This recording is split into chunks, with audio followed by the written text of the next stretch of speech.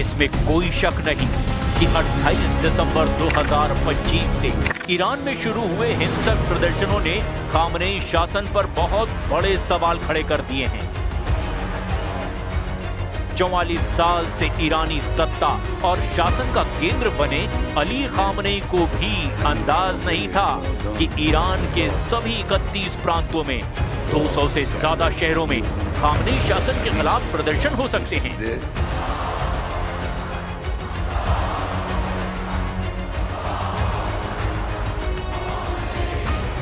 IRGC का हिंदी में पूरा नाम इस्लामी क्रांतिकारी गार्ड कोर यानी इस्लामिक रिवोल्यूशनरी गार्ड कॉर्प्स है। इसे फारसी में सिपह-ए पासदारान भी कहा जाता है। दावा किया जा रहा है कि इसने बेरहमी से प्रदर्शनकारियों को कुचल डाला है। कुछ मीडिया रिपोर्ट्स का दावा है कि ईरान की IRGC के अधिकारियों ने माना है कि 5000 से ज्यादा प्रदर्शनकारी मारे गए हैं, जिसमें 50 के करीब तो सुरक्षा बल के हैं। द संडे टाइम्स की एक रिपोर्ट के मुताबिक ईरान के भीतर डॉक्टरों के एक नेटवर्क ने अनुमान लगाया कि मौतों का आंकड़ा 16,000 से 18,000 तक जा चुका है। ऐसे हालात में खामनेई शासन के खिलाफ अमेरिका और इजराइल ने हमले क्यों नहीं किए, वो भी एक बड़ा सवाल है। लेकिन कुछ रिपोर्ट्स में दावा किया गया कि ईरान ने अपने जंगी तेवरों से अमेरिका और इजराइल को बैकफुट पर धकेल दिया।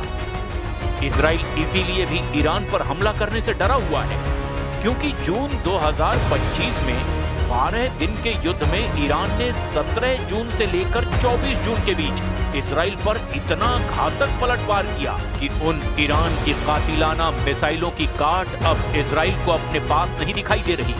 वो तो ट्रंप ने आखिरी वक्त पर ईरान पर दबाव डालकर युद्ध रुकवा दिया, वरना इजराइल की राजधानी तेल अवीव का हाल भी गाजा जैसा हो जाता।